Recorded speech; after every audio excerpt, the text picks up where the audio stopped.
지난주 목요일 정말 날씨 좋았습니다. 보석과 같다 하는 표현이 잘 어울리는 그런 날이었죠. 이런 날에 실내만 있는 것은 귀한 보석을 눈앞에 두고 놓쳐버리는 것 같아서 또 할 일이 남아있지만 저희 교육자들하고 밖으로 나가자 해서 나갔습니다. 5시쯤 저희들이 나간 것으로 기억되는데요. 북한강변을 향했습니다. 일부러 이제 가는 길도 저 팔당댐 옆으로 나 있는 길을 갔습니다. 좀 도는 길이지만 그런 길을 택해서 갔는데 정말 말 그대로 환상적이었습니다. 오늘도 날씨가 좋은데 그날은 그냥 투명했습니다. 찬란했습니다. 평소 제가 뭐 말이 많은 편은 아닌데요. 그날따라 그냥 막 입이 열려서 감탄사가 계속 나오는 겁니다. 그리고 정말 어린아이처럼 그렇게 말이 많아졌습니다. 돈으로 살 수 없는 자연의 축복에 대한 무한 행복이 있었죠. 햇볕이 강렬했습니다. 적당한 일광욕은 몸에도 좋다 하는 말로 우리 일행들에게 제가 좀 선동을 했습니다. 그래서 같이 또 산책을 했는데요. 풋풋한 풀냄새 참 싱그러웠습니다. 그리고 나무처럼 높이 자란 풀숲이 있었어요. 그 풀인데 1년생 풀 같아요. 그런데 굉장히 우리 키보다 훨씬 높이 자란 그런 풀도 있더라고요. 거기 숲 옆에 그늘이 져 있어서 거기서 또 한동안 앉아서 이런저런 이야기 또 했습니다. 이제 돌아오는 길 얼마나 그 서쪽 하늘에 노을이 멋있었는지요. 여러분 그날 아마 밖에서 그거 보신 적이 있으실 거예요. 정말 그림 같았습니다. 석양은 또 자신을 가리고 있는 그 뭉게구름을 그렇게 또 물들이면서 정말 장관을 연출하고 있었습니다. 이제 돌아오는 길에 식당에서 같이 식사하고 한 3시간 정도의 그 환상적인 나들이를 마쳤는데요. 참 좋은 시간이었습니다. 날씨 하나에 이렇게 감사하면서 감격하는 그런 저희들의 모습을 보게 됩니다. 이런 것은 그만큼 그동안 좀 굳은 날이 많았기 때문이 아닌가 하는 생각도 해보았습니다. 물론 날씨도 있지만 여러 사건 사고 때문에 우리 마음이 많이 가라앉아 있었다 하는 그런 생각도 해보았습니다. 늘 청명한 날이면 이런 반응을 했을까 하는 생각도 했습니다. 정말 모처럼 이렇게 밝고 찬란한 그런 날 주심에 우리가 감사하면서 찬양하는 시간이었습니다. 우리 인생에는 굳은 날이 있는가 하면 또 맑게 개인 날이 있기도 합니다. 지역에 따라서 또 굳은 날이 많은 곳이 있긴 해요. 그리고 날씨가 비교적 좋은 그러한 날이 많은 그런 지역이 있긴 합니다. 그러나 날씨 좋은 곳에서 산다 해서 늘 행복하냐, 늘 감사하냐, 또 그것만은 아니에요. 이런 모습을 발견하고 주어진 삶에 우리가 어떻게 응해하면서 살아야 되는가, 때를 따라서 어떠한 태도로 사는가 하는 것이 참 중요하다는 것을 새삼스럽게 생각하게 됩니다. 오늘 주신 말씀을 통해서 변화무쌍한 인생에 또 때에 대한 지혜를 다시 묵상하면서 우리가 하나님 앞에 나갔으면 좋겠습니다. 흔한 말로 돌고 도는 인생이지요. 이 땅에 영원한 것은 없습니다. 왔다 갑니다. 빈부귀천 남녀노소를 막론하고 계절의 변화를 맞이하듯이 그 누구나 인생의 굳은 날과 맑은 날을 만나게 됩니다. 모든 때를 우리가 만나게 된다는 사실입니다. 오늘 말씀은 이제 솔로몬의 고백이지요. 범사에 때가 있다. 기쁠 때도 있고 슬플 때도 있고 웃을 때도 있고 또 울 때도 있다. 때가 있다 하는 말씀 주고 있습니다. 우리가 다 공감하는 바입니다. 이런 이제 때에 대해서 우리는 많은 묵상을 하기도 하고 또 글을 쓰기도 하고 노래를 부르기도 합니다. 물론 인생의 때에 따라서 평탄한 시간들이 또 굴곡진 시간보다 많은 그런 경우도 있을 수 있습니다. 그러나 아무리 부족한 것이 없어 보인다 할지라도 그의 인생에 이런 굴곡진 그러한 부분들이 없는 것은 아닙니다. 나름대로 결핍이 있고 고난이 있고 고통이 있습니다. 좀 더 정확히 말한다면 인생에 따라서 어떻게 닥친 상황을 이해하며 헤쳐가느냐에 따라서 그 인생이 행복해 보일 수도 있고 불행해 보일 수도 있다 하는 것입니다. 자동차를 운전하고 이렇게 가노라 보면 신호등이 걸리지 않고 나갈 때가 있습니다. 좀 기분이 좋죠. 그 자그마한 일에도 참 뻥 뚫리는 그런 느낌이 듭니다. 그러나 어떤 경우에는 신호등에 계속 걸리는 경우가 있어요. 이를 우리 인생에 비유한다면 신호등마다 걸리는 것을 우리 인생의 악순환이라고 이렇게 본다면 신호등이 항상 파란불로 딱 이렇게 열려져 있는 것을 또 선순환이라고 이렇게 볼 수가 있습니다. 그래서 우리가 타이밍을 이 때를 잘 맞춘다는 게 사실 중요합니다. 그렇지만 아무리 신호등이 이렇게 파란불로 계속 열린다 할지라도 계속 끝까지 그렇게 하지는 않습니다. 가끔 걸려요. 그리고 빨간불을 계속 만난다 할지라도 계속 빨간불을 만나는 건 아닙니다. 가끔씩은 또 파란불을 만나기도 해요. 그런데 우리의 태도가 중요하다는 것이죠.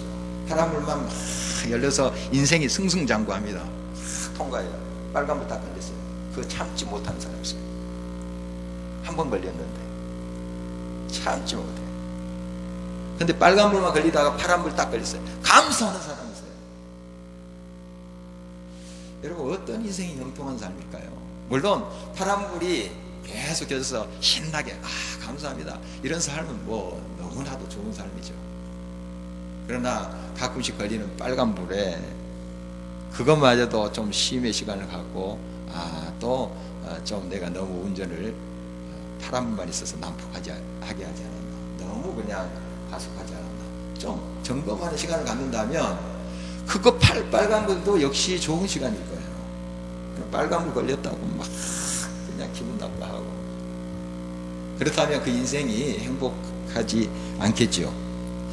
좋은 날이냐 나쁜 날이냐의 구분은 사실상 틀린 것입니다. 이 세상에 좋은 날이다 나쁜 날이다는 없습니다. 단지 흐린 날씨냐 맑은 날씨냐가 있을 뿐이지요. 그러나 보통 우리는 흐리거나 구주면 나쁜 날씨다 이런 표현을 해요. 그렇지만 흐린 날이 없으면 그 맑은 날에 대한 감사가 어디 있겠습니까? 또 비가 오기 때문에 산천 초목이 춤을 추는 것 아니겠습니까? 심지어 태풍이 불기 때문에, 물론 손해를 당하고 괴로움을 당하시는 분도 계십니다. 그러나 그것이 땅을 또 바닷물에 그를 뒤집어 놓기 때문에, 뻘을 뒤집어 놓기 때문에 생물이 사는 것 아니겠습니까? 좋은 날이냐 나쁜 날이냐 이런 부분은 무의미한 것입니다. 모든 날이 다 좋은 날이 될 수 있어야 된다는 사실입니다. 아는 사람의 이야기인데요. 모 대학교에 대학원에 진학을 하려고 했었어요. 근데 그 대학교에 참 들어가기를 소원했습니다. 그래서 2번 시험을 봤는데 다 이제 안 됐어요. 3번째 이제 시도를 하려고 할 때 제가 그런 말을 했어요. 꼭 그 학교냐? 다른 학교도 좋은 학교 있는데 다른 학교 한번 해봐라. 전공 같으니까. 전공은 자기가 목표하는 바는 같잖아요. 그걸 포기하라는 뜻은 아니죠. 또 전공이 있으니까 그 학교를 해봐라 해서 아주 딱 합격했습니다. 거기에서 또 그 학교 들어가서 이제 또 그 인연을 해서 지금 아내를 만나게 된 거예요. 그리고 2 자녀를 이렇게 데리고 왔더라고요. 나가게 하고 이렇게 데리고 왔는데 참 얼마나 그 행복하고 아름다운 가정인지요. 정말 축복했습니다. 여러분 실패할 수 있어요. 넘어질 수 있습니다. 다른 길로 돌아갈 수가 있습니다. 그러나 그 실패가 나쁜 것이 아니에요. 우리가 좋다 나쁘다 이렇게 다 그냥 흑백으로 갈라버립니다. 실패가 나쁜 게 아니에요. 성공이 다 좋은 것만 아니에요. 성공했다가 인생 망치는 사람 얼마나 많아요. 교만해져가지고. 우리는 모든 시간을 어떻게 받아들이느냐, 굳은 날을 어떻게 받아들이냐, 나쁜 날이다가 아니고 이 굳은 날이 있기 때문에 내가 다시 내 자신을 돌아보고 또 그 나름대로의 의미를 생각해보고 하는 것이 아니겠습니까? 그래서 모든 일에 우리가 어떤 자세로 나아가느냐 하는 것이 참으로 중요합니다. 그래서 우리에게 중요한 것은 때에 맞는 대응인 것이죠. 11절 말씀입니다. 하나님 모든 것을 지으시되 때를 따라 아름답게 하셨고 또 사람들에게는 영혼을 사모하는 마음을 주셨느니라. 그러나 하나님이 하시는 일의 시종을 사람으로 측량할 수 없게 하셨도다. 때를 따라서 하나님께서 아름답게 하셨다. 모든 때가 아름답습니다. 그래서 오늘 날씨 좋다 이런 표현 할 수 있겠어요. 그러나 맑은 날씨만 보고 오늘 날씨 좋다 이렇게 표현한 것은 틀리다 하는 것입니다. 비가 와도 오늘 날씨 좋다. 비가 오기 때문에 얼마나 분위기가 있습니까? 또 마음이 차분해지고 나를 돌아볼 수 있고, 또 비가 오기 때문에 산천 초목이 춤추지 않습니까? 생기가 막 돋아납니다. 얼마나 좋은 날이에요. 흐린 날씨입니다. 날씨가 안 좋은 게 아닙니다. 우리가 그런 표현을 하지만 그러나 사실 그 날씨 때문에 우리가 얼마나 마음이 차분해집니까? 그리고 분위기가 좋은 날씨가 되는 것이죠. 때를 따라 아름답게 하셨습니다. 아름답게 하시는 분이십니다. 시인은 노래합니다. 시편 23편에 내가 부족함이 없으리로다 이런 말을 하는데요. 우리가 아시다시피 이 다윗이 노래하는 그 벌판은 베들레헴입니다. 이스라엘 지역의 남부 지역이에요. 황량합니다. 북쪽으로 가면 갈릴리 지역이 있어서 그나마 좀 푸른 것을 봐요. 남쪽 지역으로 갈수록 사막 지역이에요. 거칩니다. 그런데 이 시인은 노래해요. 내게 부족함이 없습니다. 푸른 풀밭에 넣으시니 잔잔한 시냇물로 나를 인도하시는 거다. 노래하지 않습니까? 육안으로 보면은 참 황량해요. 잔디밭이 우리나라처럼 쫙 깔린 것도 아니에요. 그러나 그 상황을 어떻게 받아들이냐에 따라서 그 마음에 감사가 있어요. 어떻게 받아들이냐에 따라서 또 불평이 있어요. 여러분의 삶에 주어진 때를 감사하세요. 지금의 때를 감사하세요. 앞으로 아름답게 할 것이다.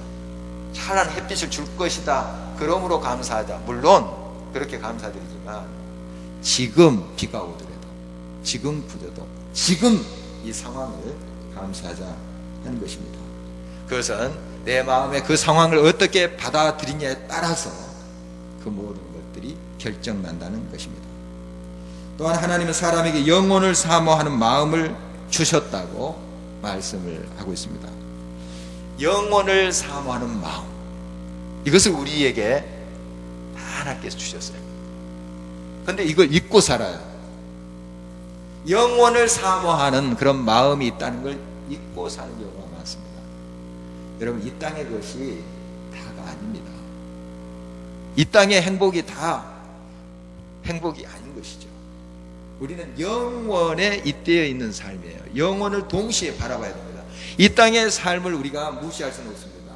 이 땅의 삶의 여러 가지 모습에서 우리가 그때마다 하나님의 은혜에 감사하면서 살지만 결국 우리의 눈은 동시에 영원을 바라봐야 됩니다.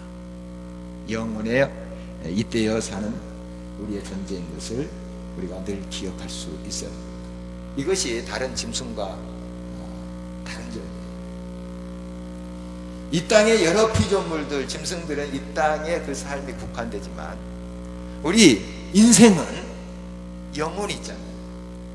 그리고 하나님께서 우리를 창조하실 때 영혼을 사모하는 마음을 주셨어요. 항상 이 사실을 기억할 수 있어야 됩니다. 우리가 그동안 이제 욥기를 쭉 아침마다 묵상했는데요. 오늘 이제 본문이 마지막 장 욥기 42장이에요. 42장인데 보면 모든 것이 이제 회복이 되잖아요. 욥이 그 고통, 어려움, 그 환난을 다 당했습니다. 참 인생 불쌍했어요. 참 불쌍했는데 그러나 하나님께서 그를 다시 싸매시고 고치시고 회복시키잖아요.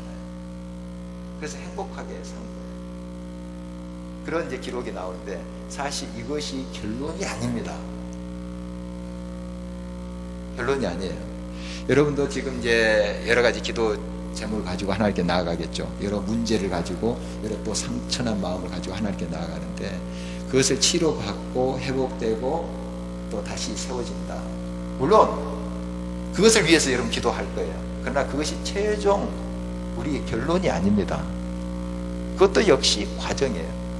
우리 동화책 보면은 뭐 신데렐라 이야기도 그렇고 백설공주 이야기도 그렇습니다. 중간에 얼마나 어려움을 당해요. 모함도 당하고 고통을 당하죠. 그러다 나중에 이제 왕자를 만납니다. 그래가지고 행복하게 살았더라. 이게 끝이죠. 나중에 부부싸움 안 했을까요? 인생에 불복 없었을까요? 전쟁 없을까요? 다른 나라 쳐들어오지 않았을까요? 우리의 결론은 행복하게 살았더라. 이것을 넘어야 됩니다. 그래서 욥기의 결론은 뭐냐 하면 욥이 모든 것이 회복되어서 다시 그가 세월을 받았다 하는 것에 있는 것이 아닙니다. 욥기 42장의 말씀 보면은 내가 그동안은 귀로만 하나님을 들었습니다. 이제는 눈으로 하나님을 봅니다. 그 주님을 내가 붙잡게 되었습니다. 이것이 결론이에요. 이것이 결론입니다. 이 땅의 것으로 어떤 물질이 회복되고 건강이 회복되고 물론 중요합니다. 그것이 우리의 최종적인 결론이 아니라는 사실이죠. 하나님과 영원하신 그 하나님과 내가 하나구나 하는 것을 발견하는 것, 영혼을 사모하는 마음이 내게 있다는 것을 발견하고 그 영혼을 붙잡는 것, 이것이 결론입니다. 이런 자의 삶에는 그 어떤 때라 할지라도 이해가 돼요. 해석이 돼버립니다. 비 오는 날도 해석이 돼요.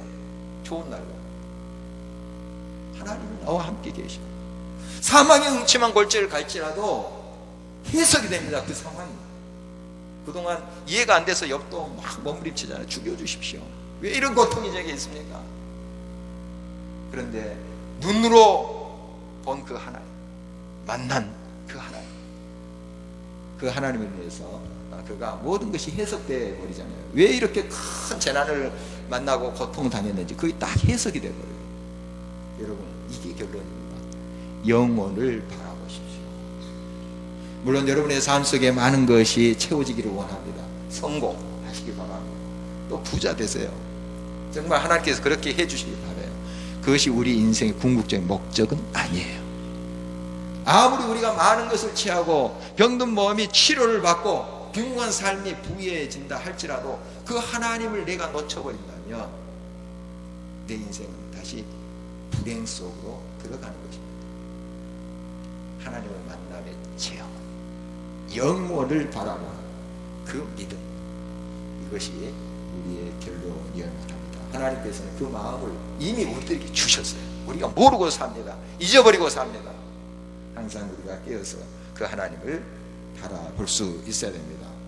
인생의 여러 과정 속에 노고와 수고가 있습니다. 참 힘들죠. 참 힘듭니다. 좋은 일만 있지 않습니다.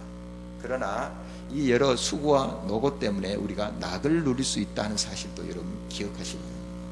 오늘 말씀을 보면은 13절입니다. 사람마다 먹고 마시는 것과 수고함으로 낙을 누리는 것, 그것이 하나님의 선물인 줄도 또한 알았도다.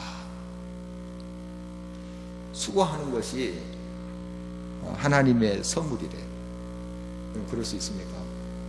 수고하는 것, 놀고 배부르고 이렇게 하는 게 정말 선물이지 않습니까? 행복이지 않습니까? 그런데 수고함으로 낙을, 기쁨을 누리는 그것이 하나님의 선물인 줄 알았다. 이게 바로 영혼을 바라보는 삶의 고백인 것입니다. 여러분, 하나님을 만난 자의 진정한 고백이 이것이에요. 수고조차도 낙이 되고 하나님의 선물이다 하는 것입니다. 창세기 말씀 보면 하나님께서 흙으로 사람을 붙이셨어요. 아담을 만드셨는데 이제 아담이 창조되고 나중에 이제 타락을 하잖아요. 죄를 지어서 타락한 장면이 창세기 3장에 나와요.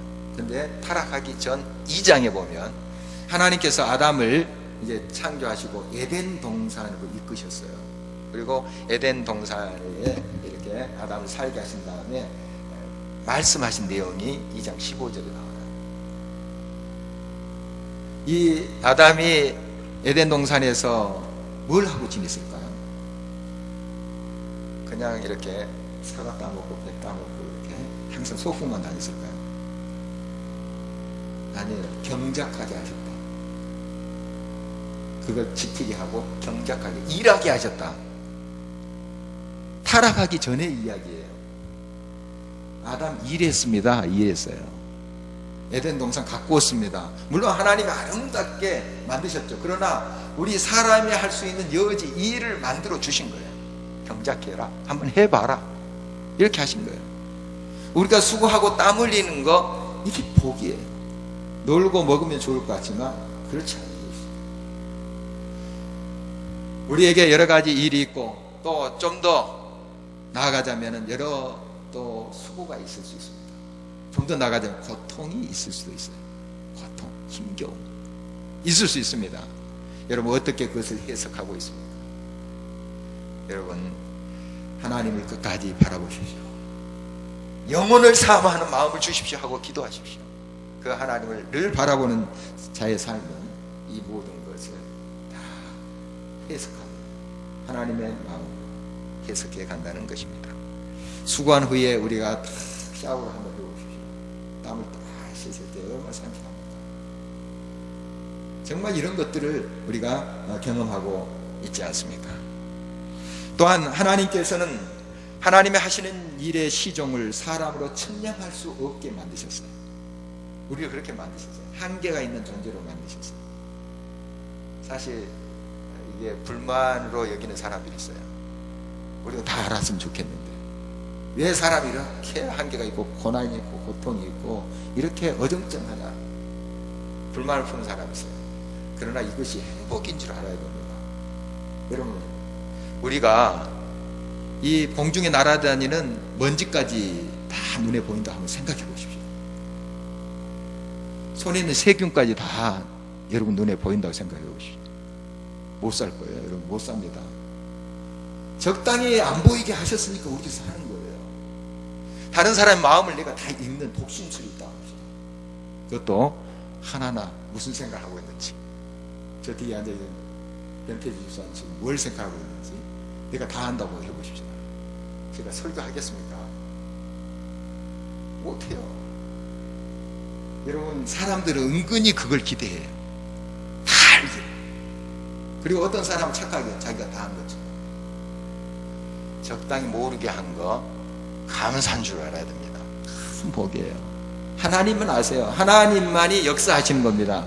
하나님이 우리의 앞길을 다 아시고 하나님만이 인도하십니다. 그 하나님께 우리가 맡겨야 됩니다. 우리의 삶을 내놓을 수 있어야 됩니다. 그러므로 정말 하나님의 그 하시는 모든 시종을 우리가 알지 못하게 하신 그 일에 대해서 우리가 좀 어정쩡하게 느껴지는 그 일에 대해서조차도 감사할 수 있어요. 주님이 오실 날 맨날 며칠인 거 여러분 알고 싶으시죠? 그러나 하나님께서 가려두신 거 감사하십시오. 그 가려두셨기 때문에 우리를 겸손하게 하고 지금을 더 깨어서 주님 앞에 나아가도록 하신 거예요. 여러분의 삶이 다 속시원하게 다 풀려가기를 원하시죠? 그렇지 않음에 감사하세요. 때로는 속시원하게 하나님께서 밝히 모든 것을 알려주실 때도 있지만 숨겨놓을 때 있습니다. 답답하게 여길 때가 있어요. 그러나 그것도 감사하세요. 그것도 감사하세요. 여러분 이렇게 모든 문제가 솔솔 풀리면 하나님 찾겠어요? 찾을 것 같지만 안 그렇습니다. 여러분 안 그래요. 자녀들 키워보면 알잖아요. 자녀들 원하는 대로 다 해보세요. 고마운 줄 압니까?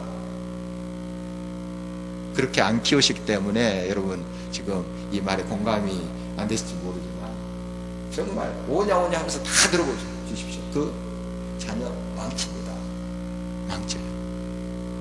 적당히 어려움이 있고 힘든 부분이 있고 고난이 있고 하기 때문에 고마움을 아는 것 아니겠습니까? 그때마다 손잡아주고 일으켜주고 채워주고 할 때 고마움을 느끼는 것 아니겠습니까? 여러분, 그렇습니다. 하나님께서는 모든 것을 다 알게 하시지 않아요. 우리를 다 알게 하지 않습니다. 이 사실에 대해서 우리는 감사할 수 있어야 된다는 것입니다.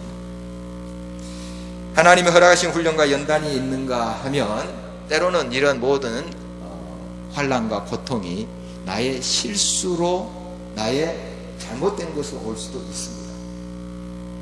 이 하나님의 때는 밝을 때도 있고 굳을 때도 있어요. 그때는 감사함으로 그 때를 맞춰서 사면 돼요. 그러나 일부러 내가 내 인생을 시궁창으로 집어넣을 때가 있어요. 내가 실수함으로 하나님의 어떤 섭리와 이치에 따라서 이 때가 온 것이 아니고 내가 악순환 속에 스스로 나 자신을 집어넣을 때가 있어요. 이때는 분별해야 됩니다. 이것도 하나님의 때니 내가 감사해야지, 이런 태도로 거기에 임해서는 안 됩니다. 내가 실수하고 내가 죄를 저질러서 고통을 당하고 어려움을 당한 다음에 빨리 분별을 해야 돼요. 그 악순환의 고리를 끊어야 돼요. 선순환의 구조로 들어가야 돼요. 물론 선순환의 구조로 들어갔다 할지라도 항상 파란불만은 아니다는 사실 아시잖아요. 어려움이 있습니다. 그러나 비교적 그 모든 것들을 또 잘 요리하면서 갈 수 있는 그런 구조 속에 들어가게 됩니다. 스스로 여러분의 잘못과 죄악으로 인해서 악순환 속에 있을 때 그 고리를 끊어야 됩니다. 악은 악을 불러와요. 여러분의 개인적인 인생뿐만 아니라 관계성 속에서도 다른 사람에게 악을 행하면 그 악이 돌아서 나한테 돌아와요. 이게 악순환입니다. 계속 복수, 그게 대표적인 예인데, 물론 그 사람 나한테 억울하게 해서 잘못했어요. 복수했습니다. 그러나 그 사람에게도 이유가 있어요. 그 사람도 당했으니까 억울한 점이 있어요. 그거 가지고 나한테 또 복수해. 내 자손에게 복수해. 이게 악순환입니다. 악순환. 이번에 세월호 참사 사건도 계속 그런 구조들이 있었다 하잖아요. 계속 그것이 만물로 돌아가는 거예요. 이거 끊고 선순환으로 돌아가야 되는 것 아니겠습니까? 어떤 이제 수국 파티 있었어요. 수국 파티 있는데 도둑이 수박서리를 하는 거예요. 수박서리. 요즘은 이제 뭐 그런 일이 잘 없을 것 같은데 옛날에 그냥 또 장난 삼아서 수박을 서리하고 하지 않았습니까? 너무 그냥 속이 상했어요, 주인이. 이게 뭐 한두 개 가지고 가면 그래도 수박서리니 이렇게 넘어갈 것인데 이건 뭐 한두 개가 아니에요. 그래서 수박밭에다 이런 팻말을 써서 붙였습니다. 여기 수박 중 하나에 독약이 들어있습니다. 독약이 들어있는데 나만 압니다. 주인 배 이렇게 해놨습니다. 그리고 어떤 건지 모르잖아요. 그래서 그 팻말 보고 이제 그 도둑이 수박서리를 못했대요. 그걸 따가지고 먹다가 죽을 수 있잖아요. 근데 이제 며칠이 지났어요. 그 옆에 팻말이 또 하나 박혀져 있었습니다. 그리고 그 전에 팻말을 그냥 이렇게 뽑아서 놓고 갔어요. 그 팻말에는 어떻게 이제 적혀 있었냐면, 이 수박밭에 2개의 수박에 독약이 들어있습니다. 한 개는 주인이 알고 한 개는 내가 압니다. 도둑 이렇게 했습니다.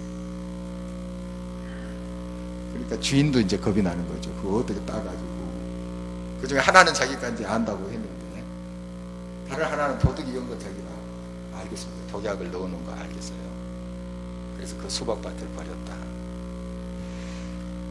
이렇게 이야기입니다만은, 여러분, 우리가 악을 악으로 갚고 이렇게 보복하고 하는 것으로는 문제가 해결되지 않습니다. 결국 다 망하는 거예요. 우리 성경 말씀 밝히 이야기하잖아요. 선으로 악을 이기라. 우리 주님이 그런 모습으로 사셨어요. 우리 신앙의 선배들이 그런 모습으로 살았어요. 바울 보세요. 스데반 보세요. 그런 모습으로 살았잖아요. 그래서 그 악순환이 선순환이 되는 겁니다. 복음의 역사가 흘러가게 되는 거예요. 여러분, 가정에서조차 악을 악으로 갚는 경우 있습니다. 가정에서조차. 여러분, 그 가정, 그렇다면 결과는 뻔합니다. 제가 말씀 안 드려도 뻔해요. 선순환으로 바꿔야 돼요. 내게 좀 상처를 줬습니까? 좀 내가 억울합니까? 그러나 예수 그리스도의 사랑을 기억하세요. 그리고 사랑으로, 축복으로 갈 때 그 악순환이 끊겨지는 거예요. 그리고 상대방도 미안해요. 미안해합니다. 자기 죄를 자기가 알기 때문에. 그러면서 그것이 선순환으로 바꿔져요. 행복한 가정이 그렇게 되는 겁니다. 우리의 가정뿐만 아니라 공동체에서도 마찬가지입니다. 악을 선으로 갚아야 돼요. 선으로. 내 마음에 좀 상처가 됐으니까 내가 언젠가 보복하리라 하는 마음을 가지면 그건 계속 악순환입니다. 그리고 그 공동체는 정말 무너져 내려가는 겁니다. 그러나 악을 선으로 갚고 그를 위해서 축복하고 기도하면 이게 선순환이 돼요. 물론 선순환 속에서도 도전은 계속 옵니다. 계속 와요. 가끔씩 딱 빨간불이 켜질 때가 있습니다. 그러나 문제없죠. 어떻게 헤쳐가야 된다는 것도 알기 때문에. 여러분, 이러한 지혜를 가지고 우리가 믿음으로 나아가야 되겠습니다. 또한 선순환의 구조 속에 있는 사람은 하나님의 비전을 늘 보게 됩니다. 여유가 있어요. 악순환 속에 있는 사람들은 계속 신경을 써야 됩니다. 빨간불이니까. 그러나 선순환 속에 있는 사람, 물론 빨간불 만나게 됩니다. 그러나 여유가 있어요. 여유가 있습니다. 여러분, 늘 이러한 하나님을 의지하고 하나님 앞에 하나님의 마음을 가지고 나아갈 때 여러분의 삶은 이렇게 아름답게 변하게 될 것입니다. 우리 교단 신문이 기독공부에 나온 그 글인데요, 국악방송 MC를 하고 있는 이예랑님의 글에서 본 것입니다. 동갑내기 그 천주총각이 있었다고 그래요. 근데 이 총각은 굉장히 부잣집 막내 아들이에요. 굉장히 부잣집인데 뭐 곳간이 얼마 큰지 거기에 뭐 박쥐가 날아들어도 그냥 잡아내지 못할 정도로 그렇게 큰 곳간을 가진 그런 부잣집이래요. 실제 있는 이야기랍니다. 실제 있었던 이야기. 그리고 그 처녀는 너무 가난한 거예요. 처녀는 너무 가난한 거예요. 부모 있습니다만은 생활력이 없어요. 그래서 자기가 이제 맞이고 밑에 이제 그 식구들이 있는데 총 식구 10명이라고 합니다. 10명. 그러니까 그 식구를 이 아가씨가 부양을 하는 거예요. 얼마나 힘들겠습니까? 참 힘들죠. 그런데 이 부잣집 막내 아들이 이 아가씨를 좋아하는 거예요. 너무너무 좋아하는 거예요. 그런데 이 아가씨는 별로 마음을 주지 않아요. 왜냐하면 지금 결혼했다가는 이 동생들 어떻게 할 거예요? 이 집 어떻게 할 거예요? 자기만 좋다고 시집가고. 그러니까 그것 때문에 가정이 더 중요한 거예요, 지금. 근데 이제 총각은 막 마음이 그렇죠. 막 예타는 거예요. 그래서 다 뭐 빈손으로 와가지고 내가 다 책임지겠다 뭐 하면서 했는데도 잘 마음이 움직여지지 않았습니다. 그러던 중에 28살이 됐죠. 두 사람 다 28살이 됐는데 이 총각이 자기 그 회사에 무슨 공장에 새 기계가 들어왔나 봐요. 그걸 시험하다가 이게 이제 돌아가는 건데 그걸 빨려 들어가 봐요. 뭐 이렇게 점검하다가 몸이 망신처럼 살점이 다 떨어져요. 병원에 이제 이번엔 중환자실에 있는데 뭐 죽는다 하는 소리도 들리고 이런 상황이 돼버린 거예요.